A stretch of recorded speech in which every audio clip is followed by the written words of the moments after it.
Welcome back, fellow seekers of the shadows. You've tuned into Stories of Crime, the place where the veil between the mundane and the monstrous is brutally ripped away.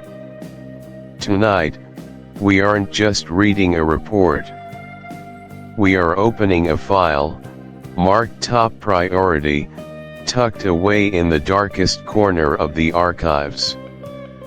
We're going to step across that chalk line and peer into the void, where human nature meets its most terrifying extremes.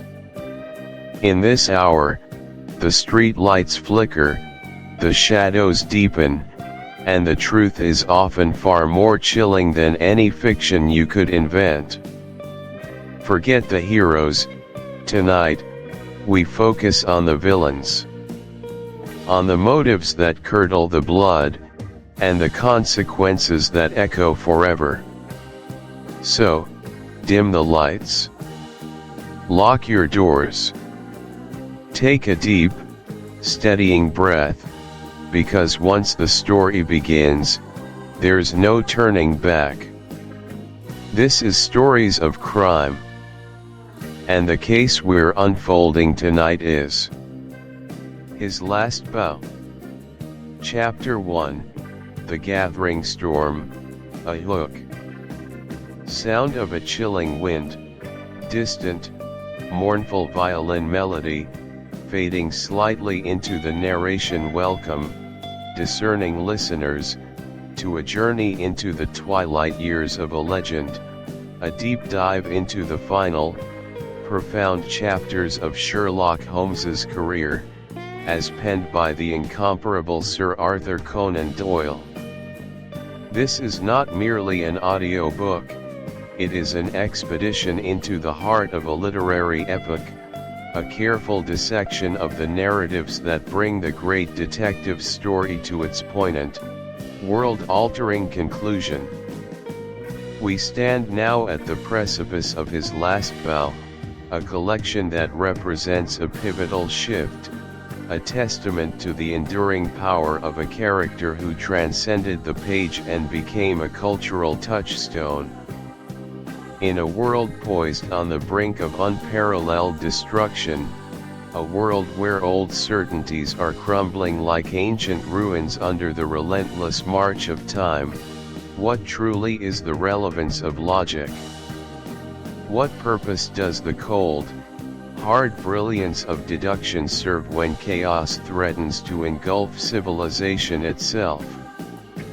These are not trivial questions, for they echo through the very fabric of His Last Bow, a collection that asks us to reconsider the very foundations of the detective genre and the role of its most iconic figure.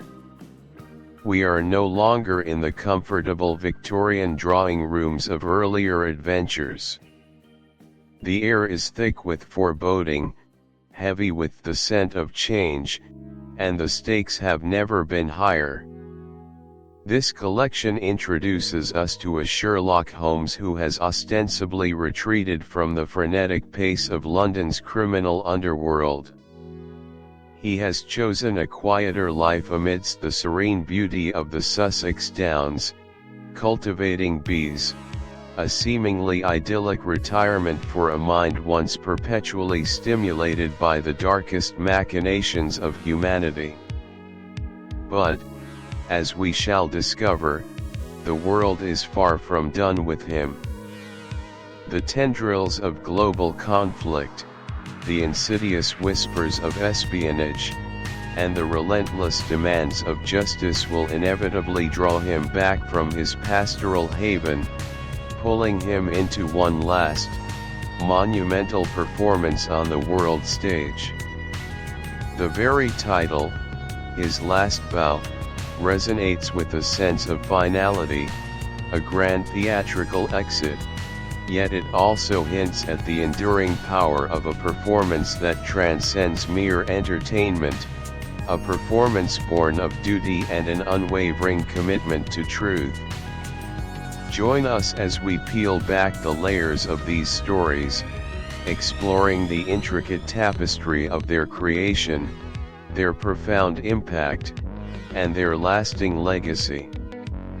We begin, as all good stories should, with the atmosphere, the very breath of the narrative. Our initial encounter with his last bow is often accompanied by a profound atmospheric shift, a palpable sense of unease. The instruction to open with the sound of a chilling wind and a distant violin melody is not merely a stylistic flourish, it is a meticulously crafted conceptual bridge that transports the listener instantly into the story's unique emotional landscape. This isn't the cheerful bustle of Baker Street. This is an environment imbued with a foreboding stillness, a melancholic beauty that hints at deeper currents beneath the surface calm. The chilling wind represents the external forces of global conflict and the internal chill of an aging detective confronting his twilight years and a changing world. It symbolizes the cold, impersonal march of history, indifferent to individual triumphs or tragedies.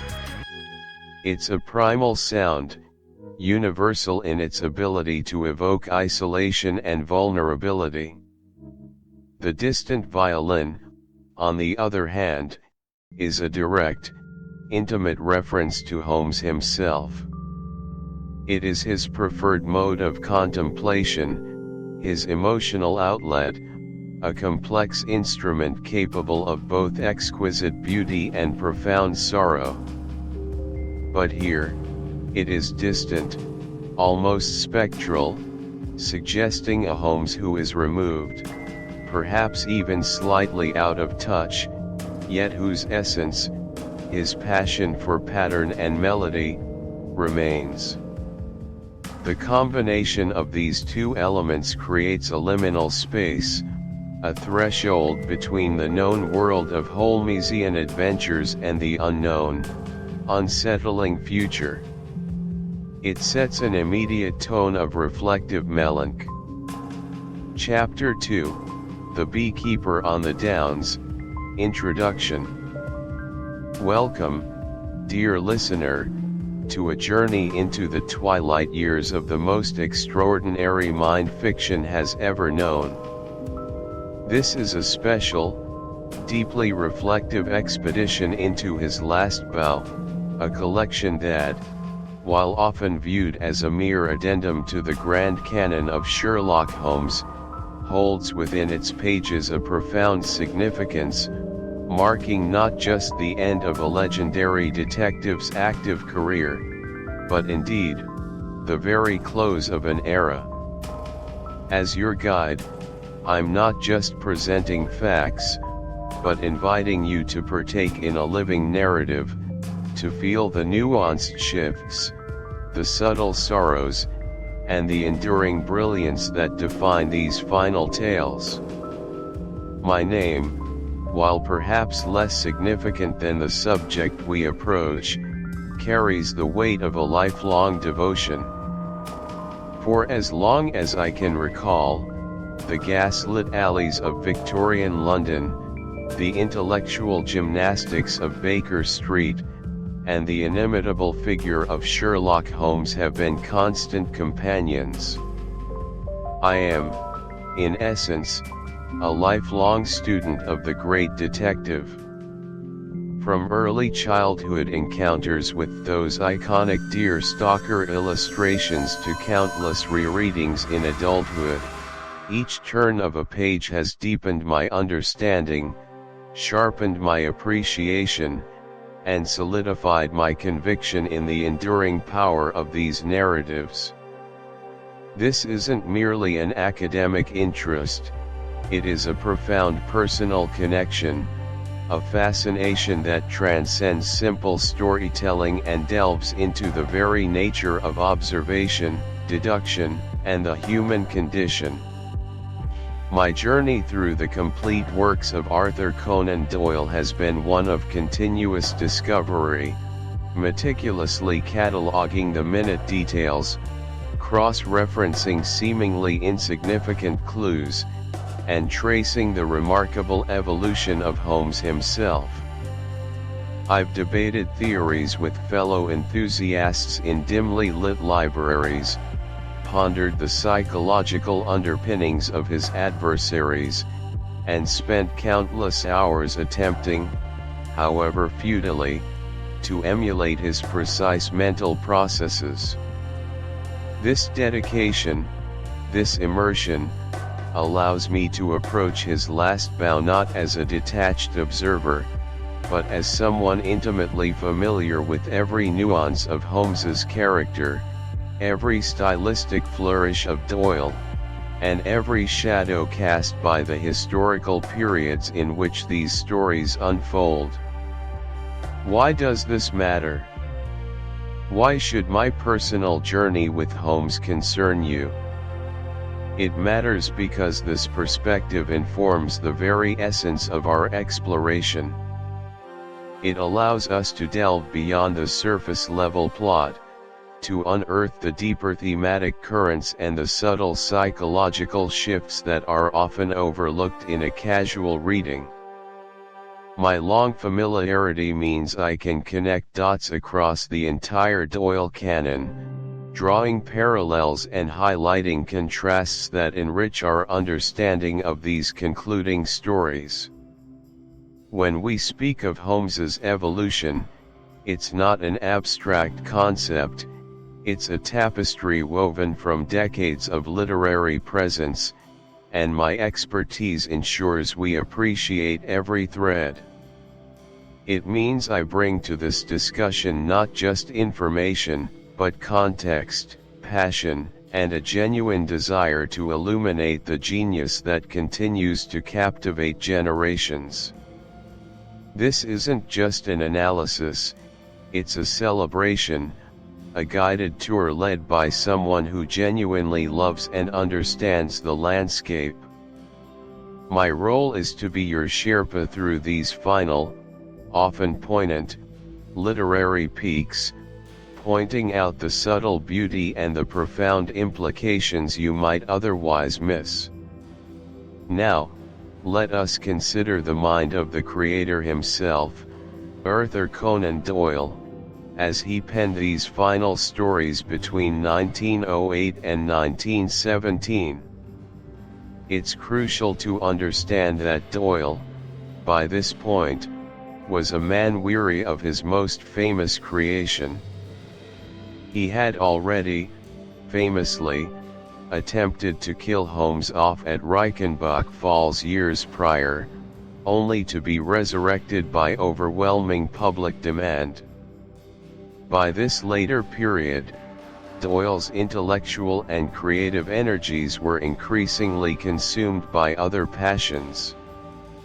He was a prolific historical novelist, a fervent advocate for spiritualism, and a deeply engaged citizen in the burgeoning geopolitical landscape, soon to be engulfed by the Great War. The financial imperative, the R. Chapter 3, The Grotesque and the Bizarre, Wisteria Lodge. The tranquil English suburbs, those seemingly immutable bastions of quietude and predictable routine, often serve as the perfect canvas for the most extraordinary and unsettling disturbances in the Sherlock Holmes canon. In The Adventure of Wisteria Lodge, from the collection His Last Bow, we are plunged headlong into precisely such a scenario, where the veneer of gentle, green domesticity is violently torn away to reveal a chilling narrative of international intrigue, brutal vengeance, and desperate survival. This chapter is not merely another case for Holmes, it's a vivid exploration of how the darkest shadows of the past, cast from distant, sun-baked lands, can unexpectedly creep into the most unassuming corners of England, shattering lives, and challenging every perception of peace. We witness here a profound disruption of suburban serenity, a stark reminder that even within the hedges and rose gardens of provincial life, the echoes of global conflict and personal vendettas can resonate with terrifying force. It's a story that forces us to reconsider the very nature of safety and the permeable boundaries of our personal worlds. Prepare to journey into a world where the grotesque and the bizarre intertwine, leaving behind a trail of fear, suspicion, and murder. The story ignites with the arrival of John Scott Ecclesiastes, a gentleman of modest means and meticulous habits, who bursts into 221B Baker Street in a state of utter disarray, a stark contrast to his usual placid demeanor. He recounts an evening spent at Wisteria Lodge, the home of a mysterious Spanish gentleman named Garcia, to whom Ecclesiastes had been introduced by mutual acquaintances. Ecclesiastes describes a strange atmosphere during his visit. Garcia, an impassioned, secretive man, seemed preoccupied, receiving peculiar messages, one delivered by a dark-faced, sullen servant. The night culminates in Ecclesiastes being left alone after Garcia seemingly retires, only to wake the next morning to an empty house. Garcia and his staff have vanished, leaving behind an eerie silence and an inexplicable sense of dread. This initial scene sets the stage perfectly, establishing a foundational mystery built upon sudden disappearance, a hint of the uncanny, and the disorienting experience of a seemingly normal situation dissolving into chaos. Ecclesiastes' frantic account is the classic catalyst, pulling Holmes into a vortex of the unknown, where the mundane gives way to the truly bizarre. The abrupt shift from suburban politeness to a missing host and a chilling absence immediately flags the case as something far beyond ordinary. The narrative masterfully employs the contrast between Ecclesiastes' conventionality and Garcia's exotic strangeness, preparing us for a descent into a world where familiar rules no longer apply. This initial confusion and the unsettling void are what draw us in, compelling us to seek answers alongside the great detective. Think of instances in real life where a friend or acquaintance suddenly vanishes without a trace after a seemingly ordinary social gathering. Imagine attending a dinner party, engaging in pleasant conversation, and then waking up to find the host, their family, and all their possessions gone, leaving an empty shell of a house. This isn't just someone leaving for an unannounced trip, it's a complete, bewildering eradication of presence. We might encounter cases of cults relocating covertly, leaving behind baffled neighbors and empty homes, or situations where individuals involved in illicit activities perform a swift, silent disappearance to evade capture or retribution. Consider a scenario where an ordinary citizen, perhaps a business traveler, checks into a hotel, and after a series of odd phone calls or furtive meetings, is simply no longer there the next morning, leaving behind a neatly made bed and an unnerving lack of explanation. These real-world echoes of sudden, unexplained absences, particularly when shrouded in an initial veneer of normalcy, create that same unsettling psychological impact that Ecclesiastes experiences. They disrupt our expectat. Chapter 4, Human Nature's Dark Side, The Cardboard Box. Welcome back, astute listeners, to our continued deep dive into the compelling chronicles of Sherlock Holmes. In this pivotal chapter, we deliberately shift our focus to one of the most viscerally impactful and psychologically complex narratives within the entire Sherlockian canon, The Adventure of the Cardboard Box. This is not merely another intricate puzzle for the master detective, it is a chilling expedition into the very darkest recesses of human emotion, an unflinching examination of the destructive forces that erupt when love curdles into hate, when obsession consumes reason, and when jealousy and addiction conspire to unleash unimaginable horror. It's a story that begins with a grotesque, almost unbelievable delivery and meticulously unfolds into a poignant, albeit disturbing, exploration of deep-seated passion, profound loss, and the tragic, often irreversible consequences of unchecked human frailty.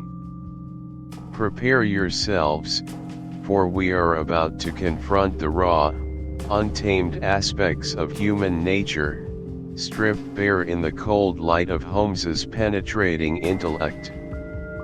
This narrative, more than many others, forces us to acknowledge the inherent capacity for both profound affection and brutal cruelty that resides within us all. Let us commence our harrowing journey by dissecting the shocking genesis of the case, the gruesome arrival of a parcel containing severed human ears. Conceptual explanation. The narrative thrusts us immediately into a scene of domestic tranquility violently shattered. Miss Susan Cushing, a maiden lady residing in a quiet Croydon suburb, receives a seemingly innocuous postal parcel. Her initial expectation of a benign delivery is brutally subverted upon its opening. Instead of anticipated contents, she discovers two freshly severed human ears, preserved crudely in coarse salt. This grotesque finding immediately propels the crime beyond simple violence. It is a profound declaration of malice, a deliberate and deeply personal message engineered to inflict maximum psychological torment. The choice of ears as a macabre trophy is particularly symbolic, historically associated with disfigurement, a violation of identity, and a metaphorical silencing of the victim. It stands as a chilling testament to a perpetrator's desperate need to terrorize and assert monstrous power, leaving an indelible mark not only upon the direct victim but also upon anyone witnessing the barbaric evidence. The sheer unexpectedness and primal barbarity are designed to shock, ensuring the crime is utterly unforgettable. It's an act of calculated cruelty demanding immediate investigation into the kind of depravity that could conceive such a deed. This isn't just a crime scene, it's a psychological battlefield, laid bare by revolting tokens. Real-world practical example. To truly grasp the impact, consider a modern-day scenario, perhaps from true crime. Imagine a package at an ordinary residential address, delivered by routine courier. The exterior appears perfectly normal, perhaps with a generic return label, meticulously sealed. The recipient, expecting a mundane online purchase, opens it with casual curiosity. Instead, they find something utterly horrifying, a deliberate, carefully severed body part, perhaps even a smaller one like a finger or toe, meticulously placed within the packaging and preserved. Such an event would trigger an immediate, massive police investigation and send profound psychological shockwaves. Forensic teams would descend, analyzing every fiber, every trace element, every minute detail of the packaging and contents. Criminal profilers would pore over the choice of body part, preservation method, and delivery strategy, all seeking motive and identity, much as Holmes does. The terror would extend far beyond the immediate victim, affecting community security, generating intense public fear and outrage. This is not merely a crime of opportunity, it is a profound statement, a chilling declaration of intent to inflict extreme psychological terror, designed to leave an enduring scar. Why it matters, the chilling in. Chapter 5, Signals in the Smoke, the Red Circle. Chapter 5, Signals in the Smoke, the Red Circle. Welcome, dear listeners, to another fascinating journey into the mind of Sherlock Holmes. Today, we delve into the adventure of the Red Circle, a captivating tale from his last bough that masterfully illustrates the profound power of observation and the often hidden intricacies of human connection. Imagine, if you will, a world where silence speaks volumes, where a flickering candle can tell a story of desperation and love, and where the simplest domestic details conceal a global conspiracy.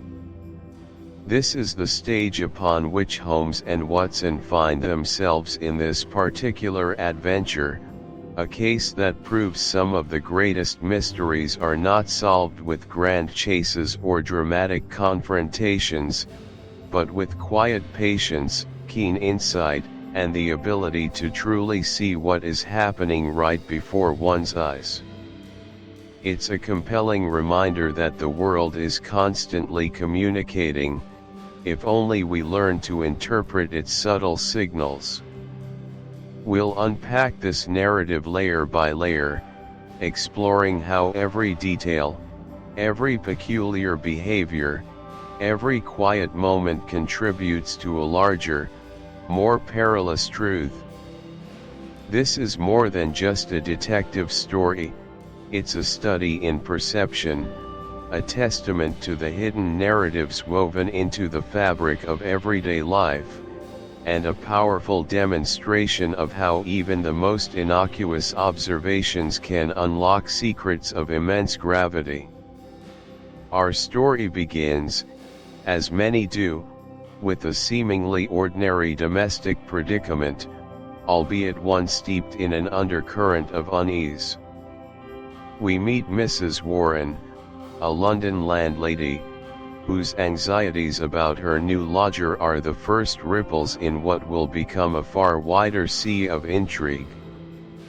Mrs. Warren's lodger is a person of peculiar habits, secretive, reclusive, never seen, communicating only through notes left on the mantelpiece, and making extraordinary demands.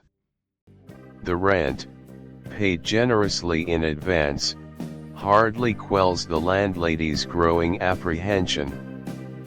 This initial setup is a brilliant narrative device, immediately immersing us in a world where appearances are deceptive, and normalcy is merely a thin veil over the extraordinary. Holmes understands that human behavior, especially when it deviates from the norm, is often the most potent clue.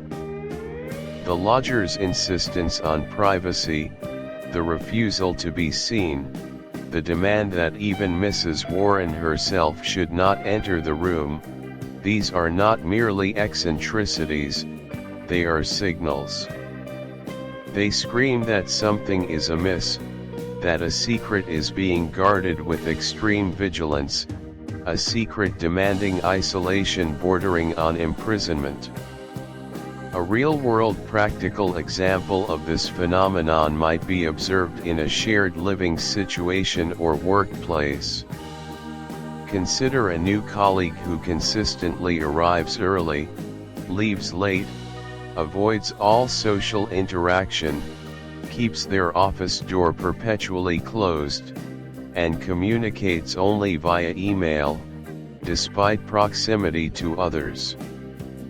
While some might dismiss this as shyness or a preference for solitude, an observant individual would note the consistent pattern of avoidance.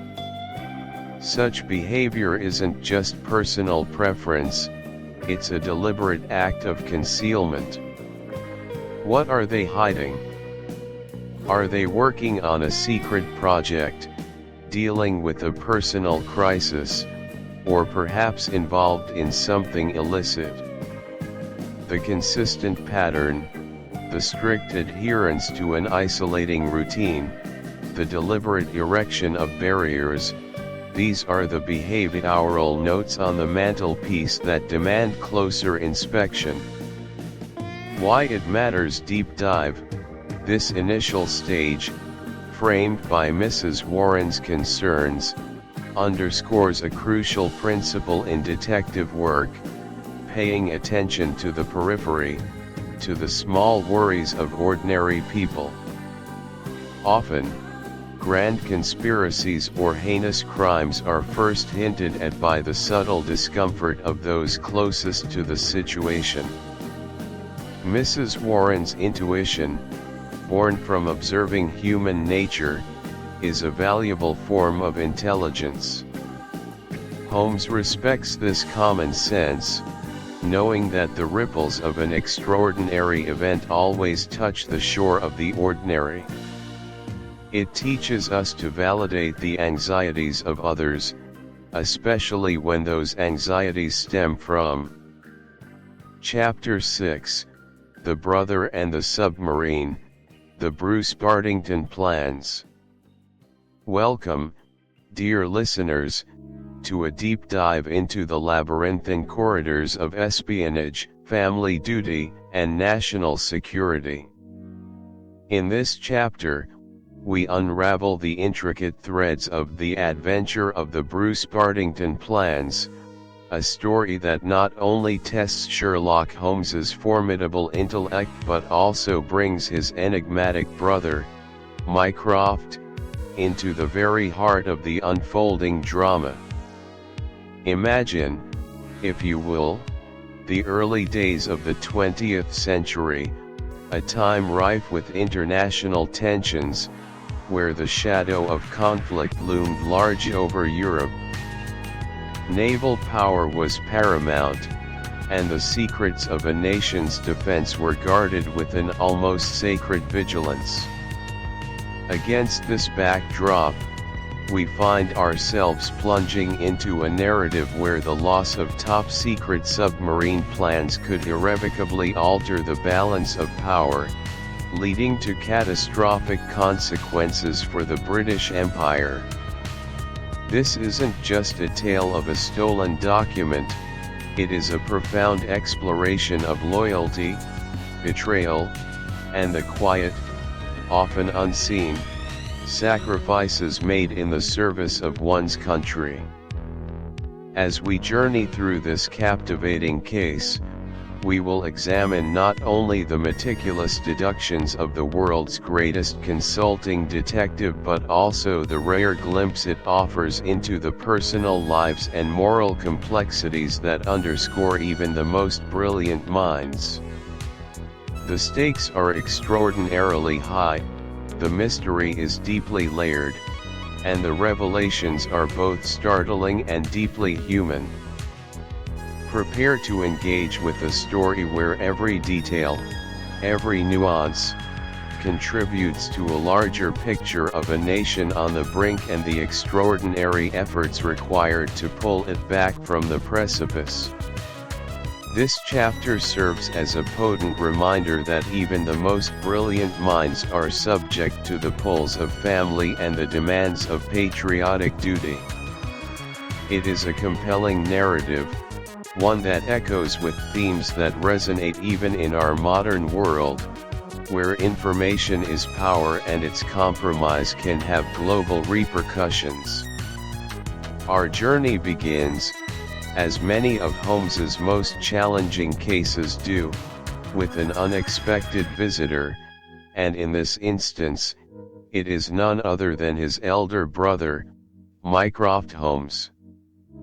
Mycroft is introduced to us not merely as Sherlock's sibling but as a man of extraordinary, almost unparalleled, intellectual capacity, whose primary function within the British government is to be the government, a living index of classified information, a repository of data so vast and critical that his existence is itself a national secret. He is the ultimate armchair detective, if you will, but his cases are the very real operations of state. The high stakes of losing the Bruce-Partington plans cannot be overstated. These were not just any blueprints, they were the designs for the latest, most advanced submarines in the British fleet, a technological edge that was crucial for naval superiority in a world on the cusp of a global conflict. The conceptual explanation here is simple yet terrifying: information is power, and the loss of sensitive strategic military data can directly translate to a nation's vulnerability, potentially leading to widespread disaster. Mycroft, usually a figure of calm, almost detached intellect, appears genuinely distressed, his usual immobility fractured by the gravity of the situation. This distress underscores the sheer magnitude of the threat. The plan's disappearance isn't merely a breach of security, it's a direct assault on the nation's defense capabilities. To provide a real-world practical example, consider the ongoing threats of cyber espionage and the theft of intellectual property in our contemporary world. Imagine, for instance, a nation's leading defense contractor having its blueprints for a new stealth fighter jet or advanced missile defense system stolen by a rival power. The implications are enormous. Such a theft could compromise national security by revealing vulnerabilities, allowing adversaries to develop countermeasures, or even accelerating their own technological advancements, thereby eroding a crucial strategic advantage. The Bruce-Partington plans represented exactly this kin. Chapter 7, The Theater of Death, The Dying Detective. Chapter 7, The Theater of Death, The Dying Detective. Welcome, discerning listeners, to a deep exploration of the intricate mind of Sherlock Holmes, not merely as a master of deduction, but as a virtuoso of deception, a titan of theatricality. Today, we journey into the adventure of the dying detective, a story from his last bout, a testament to Holmes's audacious courage and his profound understanding of human psychology. It's a chapter that peels back layers, revealing the depths of his strategic genius, his unwavering commitment to justice, and, most poignantly, the unbreakable bond he shares with his faithful chronicler, Dr. John Watson. Here, Holmes doesn't just solve a crime, he meticulously stages a play, casting himself as the lead in his own supposed final act. He becomes the ultimate method actor, embodying a dying man with such conviction that even his closest companion is utterly convinced. This isn't just a case, it's a performance, a grand illusion crafted with painstaking detail, all for the sake of ensnaring a villain who believes himself untouchable. Prepare yourselves, for we are about to witness Sherlock Holmes, the master detective, transform into Sherlock Holmes, the dying man, in a drama that will test the very limits of loyalty and reveal the true price of catching a killer. Our journey begins with a scene designed to shock and horrify, an opening so abrupt and disorienting that it immediately seizes the reader's attention and plunges them into a state of acute anxiety. Imagine, if you will, the sturdy, indomitable Sherlock Holmes, a figure synonymous with vigor, intellect, and an almost superhuman resilience, suddenly laid low. Not merely unwell, but on his deathbed, apparently succumbing to a virulent tropical disease.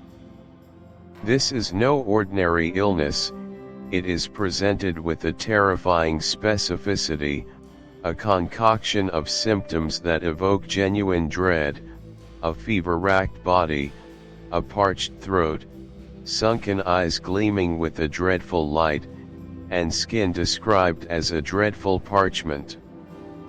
His face, usually sharp and animated, is now gaunt, his features sharpened by suffering. He is, to all outward appearances, a man rapidly fading, his life force draining away with each shallow breath.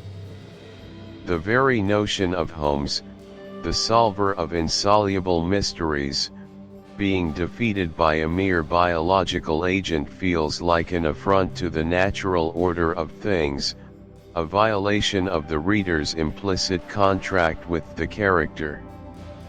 The narrative ensures that the initial encounter with this gravely ill Holmes is visceral, painting a grim picture that leaves no room for doubt about the severity of his condition.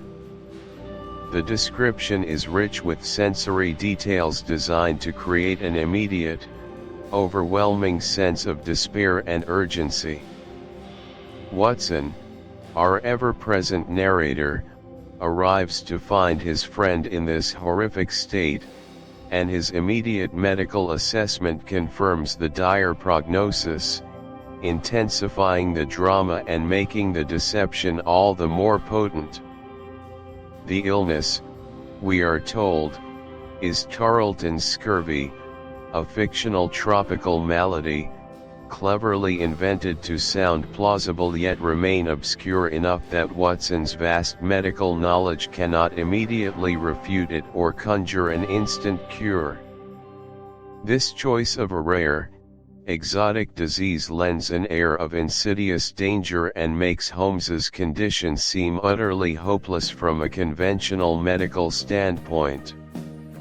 Conceptually, this shocking opening is a masterstroke of narrative manipulation, a deliberate subversion of the reader's expectations and Watson's professional judgment. It is the ultimate theatrical flourish, where the detective sacrifices his own image of invincibility to set the stage for a dramatic reveal. Holmes understands that to lure his specific prey, the deception must be absolute, convincing not just the intended victim, but also the most astute and devoted observer, Watson. This extreme measure highlights Holmes's commitment to his craft, his willingness to endure even the most uncomfortable and emotionally taxing situations to achieve justice. He puts himself in a position of perceived weakness. Chapter 8, Horror in Cornwall, The Devil's Foot. Welcome, dear listeners, to another deep dive into the extraordinary world of Sherlock Holmes. Today, we step away from the familiar gaslit streets of London and journey to a place far more isolated, far more ancient, and infinitely more terrifying. We are delving into Chapter 8, Horror in Cornwall, The Devil's Foot, a story that stands as a chilling testament to Arthur Conan Doyle's masterful ability to weave psychological horror into the fabric of detective fiction. This isn't just a puzzle for Holmes to solve, it's an experience designed to crawl under your skin and linger, a story where the atmosphere itself becomes a character, heavy with dread and foreboding. We're examining the profound psychological horror and the utterly oppressive atmosphere that permeates every page, making it one of Holmes's most uniquely unsettling cases. Prepare yourselves, for the wind bites keen on the Cornish coast, and the shadows here hold secrets more disturbing than any mere crime. Let us first transport ourselves, mentally and emotionally, to the bleak and windy Cornish coast.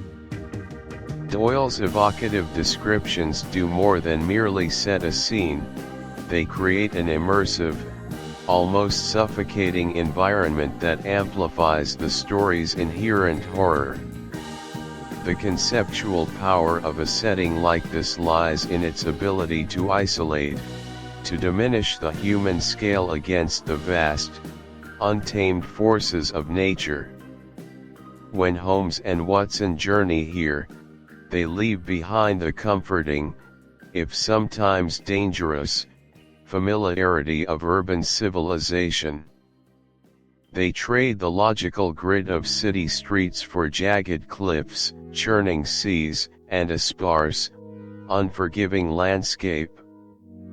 This isn't just a place, it's a mood, a psychological state made manifest in granite and salt spray.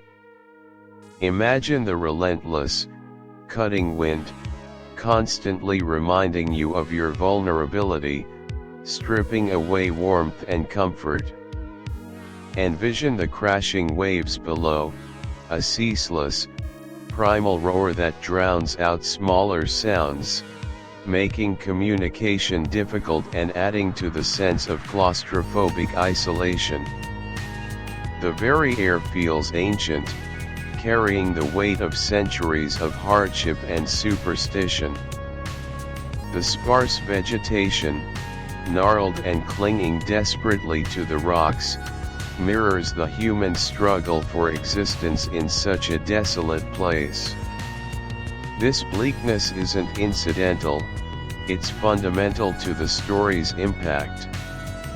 A practical example of this lies in Watson's initial descriptions upon their arrival.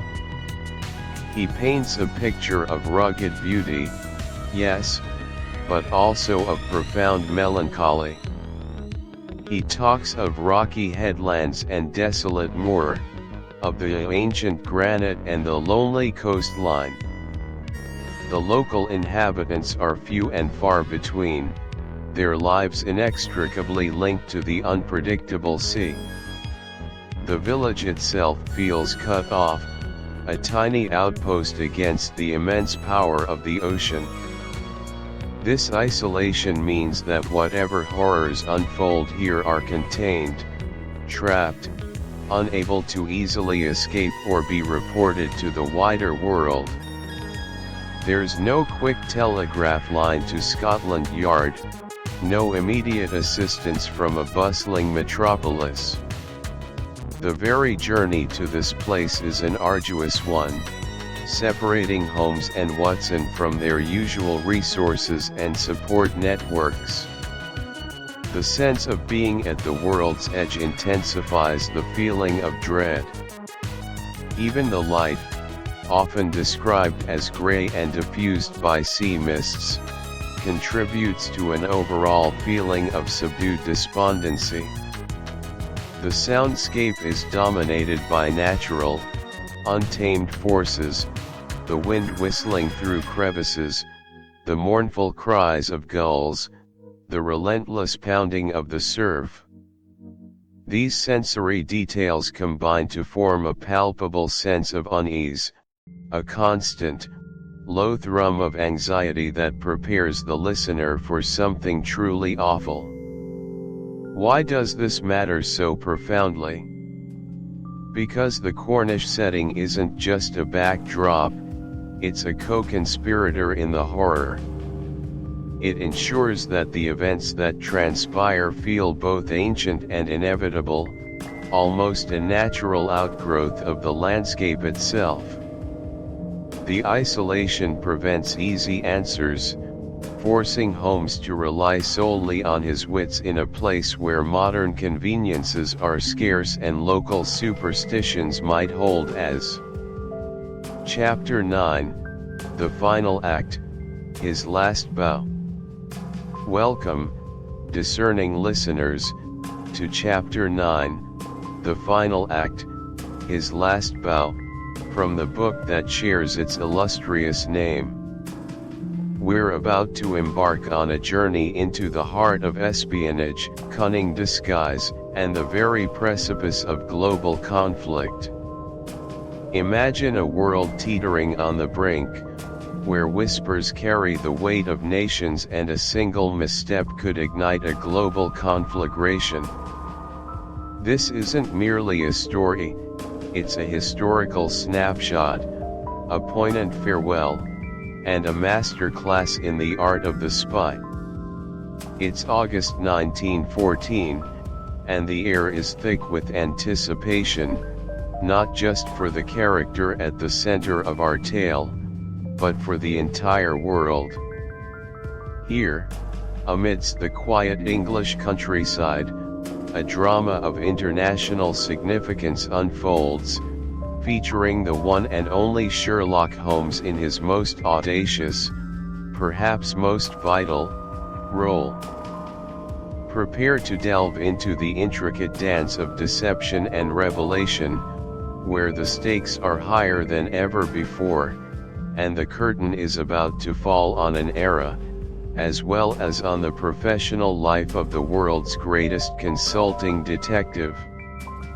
Now, let us set the stage. Our narrative opens in a remote English country house in August 1914. This is the residence of a meticulous and highly successful German spy, von Bork, who is preparing for his triumphant departure from England, laden with crucial military and naval intelligence. Conceptual explanation: the story places us squarely in the tense days immediately preceding the outbreak of the First World War. Von Bork, a man of refined tastes and ruthless efficiency, has spent years cultivating his network, gathering secrets he believes will be invaluable to the German war effort. He views his mission as complete, a triumph of strategic espionage. The narrative skillfully builds a sense of quiet menace, depicting von Bork's final preparations, his possessions packed, his contacts informed, his mind already envisioning accolades. This setting immediately immerses us in a world where national loyalties are paramount, and the seemingly peaceful facade of rural England hides a desperate struggle for strategic advantage. The impending conflict casts a long, dark shadow over every detail. The stakes are impossibly high. Von Bork's success could tip the scales of an imminent global catastrophe, representing a devastating blow to Allied security, with painstakingly gathered intelligence now poised for delivery to enemy hands at the most critical juncture. The very air hums with unspoken tension, a historical hinge point captured with chilling precision by Conan Doyle. Von Bork's complacency, born of his perceived success, becomes a crucial element of the unfolding drama, setting him up for the ultimate, unexpected confrontation. Real-world practical example. To grasp the real-world implications of von Bork's mission, we can consider actual historical espionage operations leading up to World War I. Germany indeed maintained a significant spy network in Britain, primarily focused on naval intelligence due to the Royal Navy's global dominance. A notable figure, though from a slightly later period in the war, was Karl Lodi, a German naval reserve officer caught spying in Britain. Lodi transmitted information about British naval movements and coastal defences using coded messages. He was apprehended and executed, becoming one of the first spies to be shot in the Tower of London. While Lodi might have been less effective than von Bork appears, his case exemplifies the type of intelligence gathering, meticulous observation of military installations, troop movements, and naval capabilities. The British, in turn, ran counterintelligence operations, often utilizing double agents or informants. The existence of such networks underscored the pervasive mistrust and the frantic scramble for information that defined pre-war Europe. Von Bork's character embodies the archetypal master spy of the era, operating under deep cover, cultivating sources, and methodically compiling dossiers. The threat he posed was very real, mirroring the anxieties felt by military and political leaders of.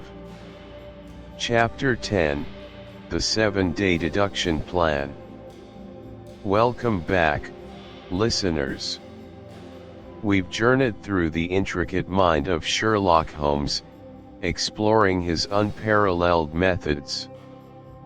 But what if the profound analytical prowess that allowed him to deduce obscure details wasn't merely fiction, confined to Victorian London?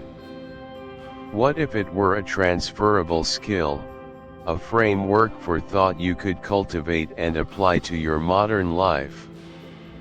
Imagine navigating daily challenges, professional hurdles, and personal conundrums with the cool, calculated clarity of a master detective. Imagine seeing hidden connections, anticipating outcomes, and making decisions with confidence. This isn't about solving crimes, it's about solving problems. It's about enhancing your perception, sharpening judgment, and ultimately, living a more insightful and effective life. In this chapter, the 7-Day Deduction Plan, we embark on a practical, week-long immersion into the core tenets of Holmesian thinking. Think of it as a methodical training regimen for your mind, designed to transform how you observe, process information, and arrive at conclusions. Each day focuses on a distinct pillar of Holmes's genius, offering actionable strategies to integrate these powerful techniques into your routine. By the end, you won't just understand deduction, you'll begin to embody it. Let's unlock the detective within. Day 1, The Art of Observation. In the constant hum of daily life, we often confuse seeing with observing. We glance, we register, but rarely do we truly perceive the rich tapestry of details unfolding around us. Holmes famously chided Watson, "You see, but you do not observe." This distinction is the bedrock of all deduction. True observation is an active, deliberate process of noticing minute, often overlooked elements that, when pieced together, reveal a larger, coherent picture. It demands your focused attention, a conscious effort to challenge your assumptions about what you think you already know. To practice this, take your daily commute, a routine many perform on autopilot. Instead of merely seeing people, notice the specific wear patterns on their shoes. Are they worn evenly? Heavily on one side? What might that suggest about gait or occupation? Observe the architecture. Are there subtle new cracks in a familiar building? A freshly painted shop sign you hadn't registered? Engage other senses too. What distinct smells permeate the air? Exhaust, fresh bread, damp earth? What specific sounds stand out from the general hum? Make it a game. Identify 3 new details on your commute today that you have never consciously registered before. These are the quiet, unassuming data points that form the bedrock of acute perception. Why does this matter so profoundly? Because acute observation builds an unparalleled mental database. Each noticed detail, however minor, is a data point.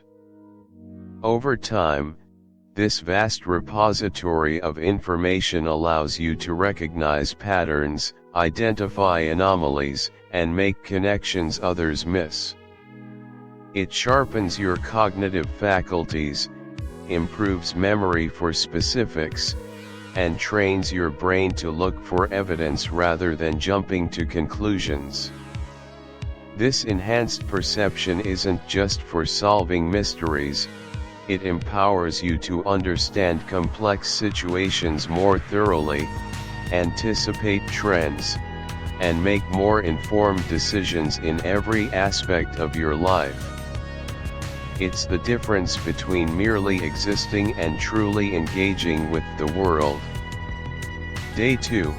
The Attic of the Brain. Sherlock Holmes famously described the human mind as a small, empty attic to be furnished with care.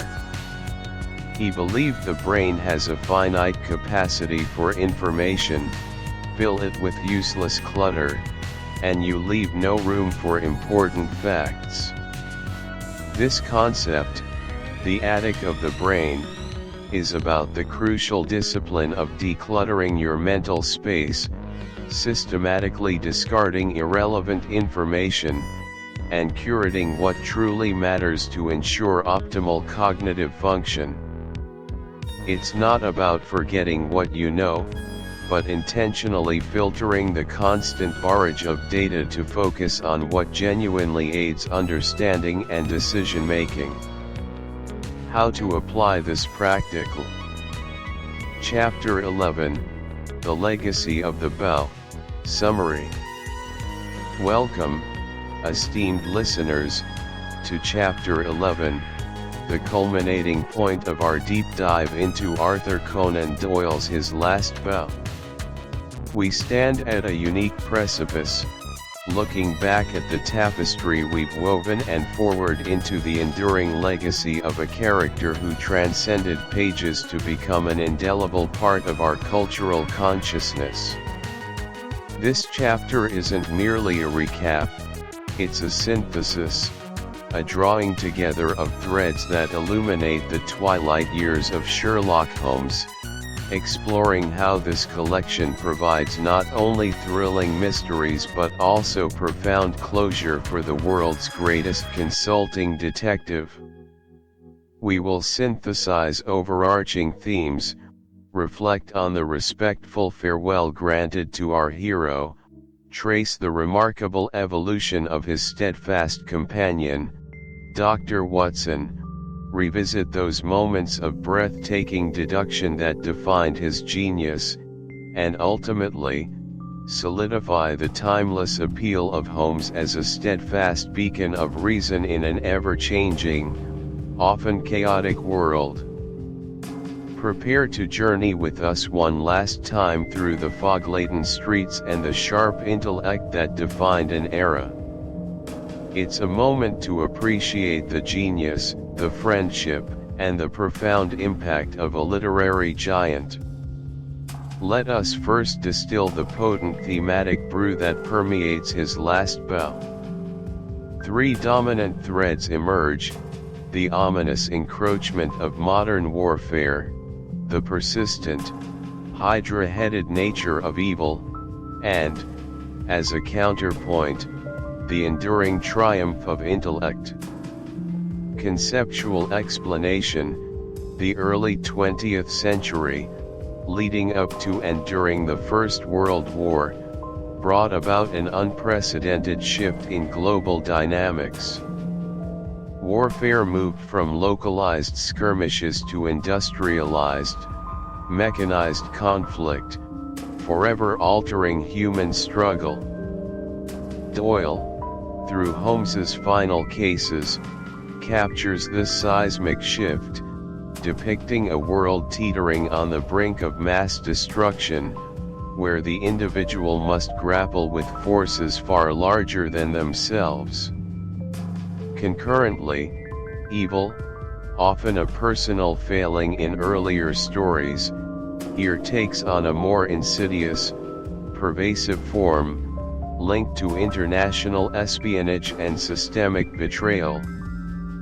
Yet, against this backdrop of escalating danger, human intellect, embodied by Holmes, remains a potent weapon, a beacon of order capable of dissecting chaos.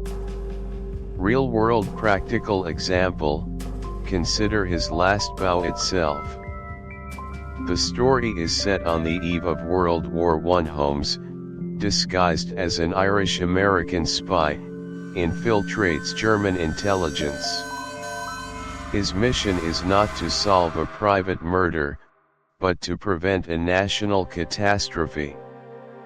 This reflects real-world anxieties of nations gearing up for war, where intelligence gathering and counterintelligence became paramount. The villain, von Bork, represents meticulously organized, state-sponsored malevolence, a stark contrast to opportunistic criminals of earlier tales. Holmes's victory, achieved through painstaking deduction and masterful disguise, underscores the belief in the power of the mind to navigate complex, high-stakes international conflicts. The stakes are no longer merely life or death for an individual, but the fate of nations. Why it matters? These themes resonate profoundly because they speak to universal human experiences. The dread of global conflict, the struggle against pervasive malevolence, and the enduring belief in human reason are timeless concerns. In a world increasingly defined by complex geopolitical tensions and the shadow of large-scale threats, the idea that a single, brilliant mind can cut through deception and protect societal good offers a profound sense of hope.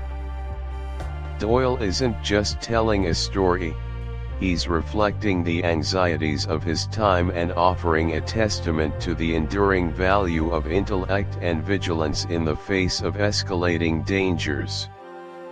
It reminds us that even when the scale of the problem feels overwhelming, careful thought and strategic action can still make a critical difference.